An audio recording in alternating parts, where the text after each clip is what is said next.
Hai guys, kembali lagi di YouTube channel aku Nesha. Jadi video kali ini kita akan belajar IPA kelas 9 semester 2, yaitu tentang magnet. So, langsung saja kita mulai. Hans Christian Ørsted pada tahun 1820 yang menunjukkan bahwa arus listrik itu dapat menimbulkan medan magnet. Caranya adalah dengan mengamati pergerakan jarum kompas saat diletakkan di dekat kabel listrik yang dialiri arus listrik. Percobaan ini guys kemudian dikenal dengan percobaan Ørsted. Arah medan magnet dan arah arus dapat ditunjukkan dengan menggunakan kaidah tangan kanan. Nah guys, coba deh kalian kepal tangan kanan kalian dan angkat ibu jari. Nah, ibu jari itu menandakan huruf I, yaitu arus listrik, sedangkan yang jari lainnya itu, yang huruf B itu merupakan medan magnet. Guys, kalau tadi kan kita pakai tangan kanan, sekarang gimana sih cara nentuin arah medan magnet di sekitar kawat berarus? Nah, jika pada kawat lurus, medan magnet itu terbentuk melingkar arah arus seperti gambar yang A. Terus bagaimana dengan kabel yang dibentuk dengan melingkar dan kumparan? Coba perhatikan gambar yang B, guys. Coba lihat gambar yang B. Medan magnetnya itu seolah-olah membentuk kutub utara dan selatan pada ujung-ujungnya, persis seperti pada magnet batang. Nah, sekarang kita akan masuk ke konsep gaya Lorentz.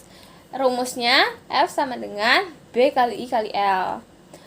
F itu gaya Lorentz atau Newton, B itu medan magnet, satuannya Tesla, I itu kuat arus listrik, satuannya ampere, dan L itu panjang kawat berarus yang masuk ke dalam medan magnet, satuannya itu meter ya guys. Nah guys, kita masuk ke penentuan arah gaya Lorentz ya. Ternyata bisa dilakukan dengan tangan kanan juga loh. Coba deh kita ikutin pada gambar pakai tangan kanan ya.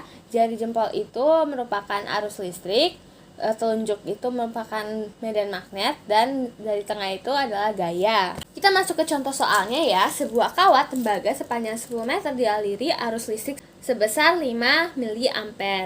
Jika kawat tembaga tersebut tegak lurus berada dalam medan magnet sebesar 8 Tesla, berapakah gaya Lorentz yang timbul? Langsung aja kita jawab ya guys. Diketahui L-nya itu kan 10.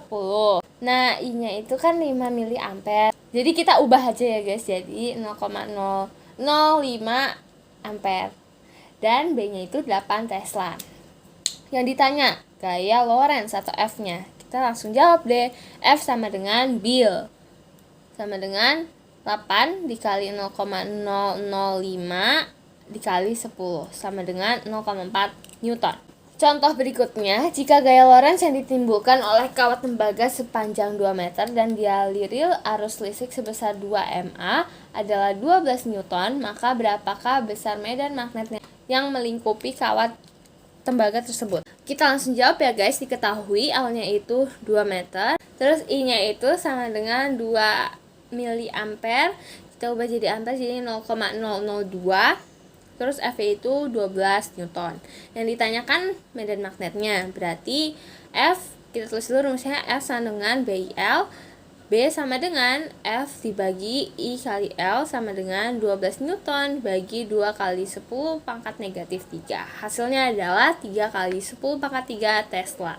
Besarnya medan magnet yang melingkupi kawat tembaga adalah 3 kali 10 pangkat 3 Tesla. Penerapan gaya Lorentz pada motor listrik. Apakah kamu pernah melihat motor listrik? Motor listrik juga digunakan untuk mengubah energi listrik menjadi energi gerak. Beberapa motor listrik yang digunakan dalam kehidupan sehari-hari, misalnya motor listrik pada kipas angin, berfungsi untuk menggerakkan baling-baling. Motor listrik itu memiliki beberapa komponen guys, diantaranya magnet tetap dan kumparan.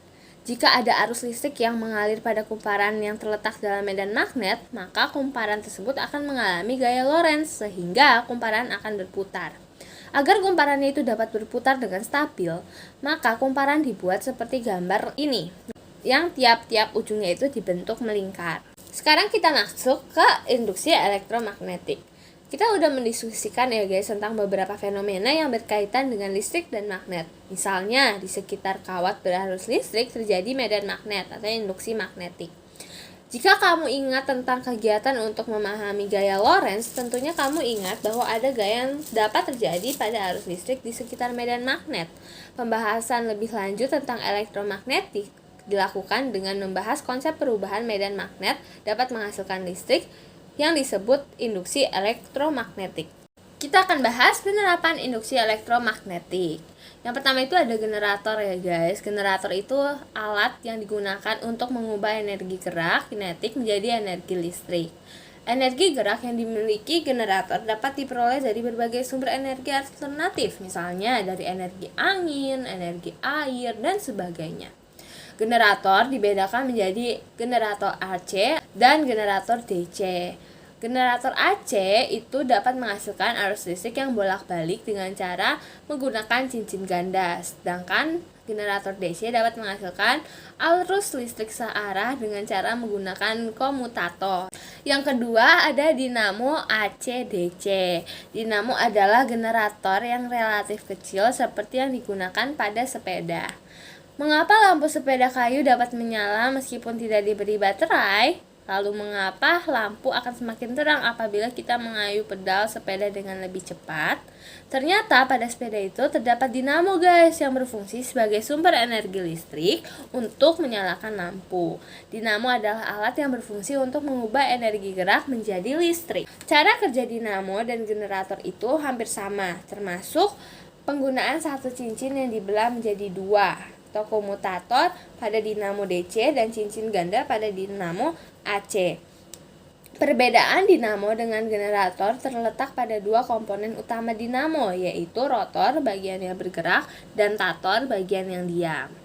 Saat sepeda itu dikayu dengan cepat guys, kumparan pada dinamo itu akan bergerak cepat sehingga gaya gerak listrik induksi yang dihasilkan menjadi lebih kuat dan energi listrik yang dihasilkan itu akan menjadi banyak. Selain dengan mempercepat putaran kumparan, penggunaan magnet yang kuat memperbanyak jumlah lilitan dan penggunaan inti besi lunak dalam dinamo juga dapat mengakibatkan GGL induksi yang dihasilkan menjadi lebih kuat.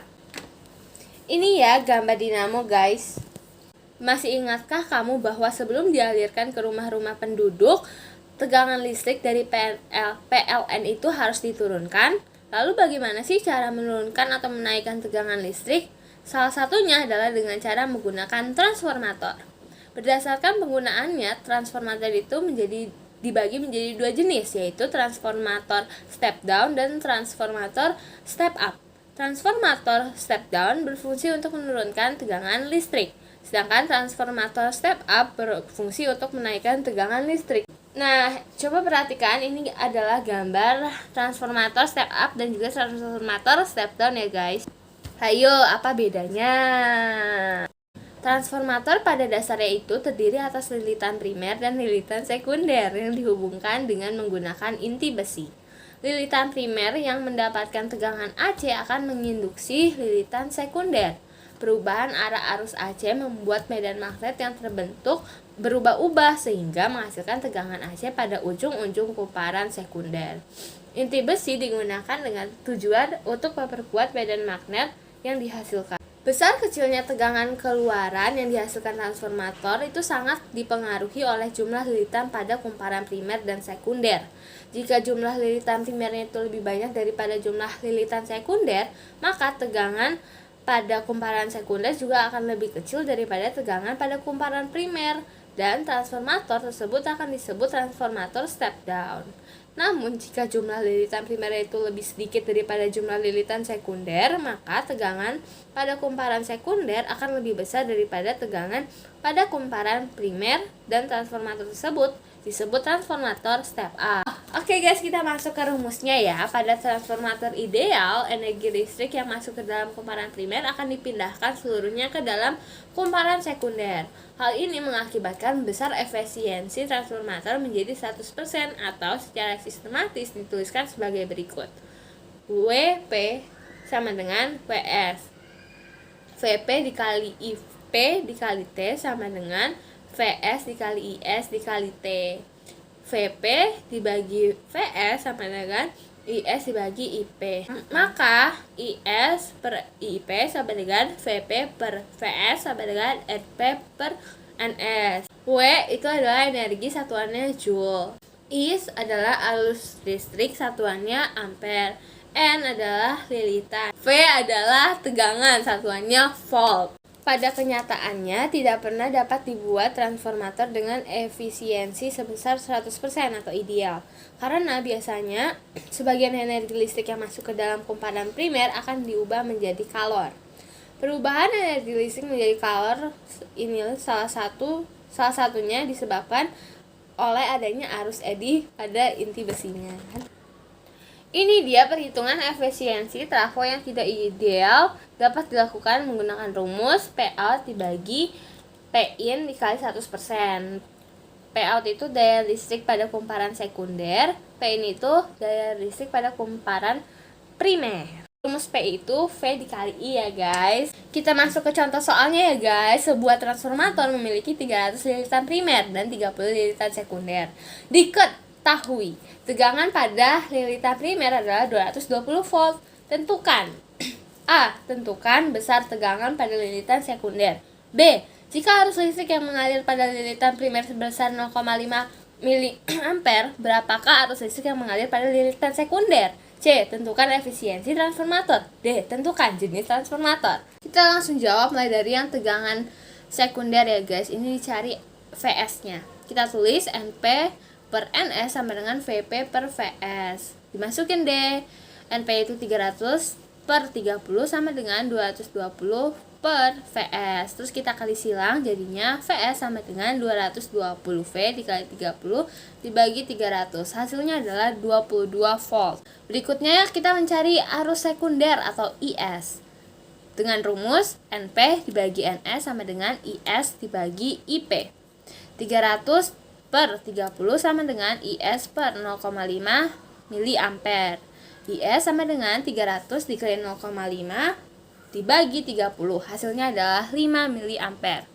Yang ketiga, kita cari efisiensi transformator dengan cara Vs dikali IS per Vp dikali IP dikali 100% sama dengan 5 mA dikali 22 volt per 0,5 mA dikali 220 volt dikali 100%. Dan yang terakhir, karena Vp lebih besar dari Vs dan Np lebih besar dari Ns, maka transformator tersebut adalah transformator step down.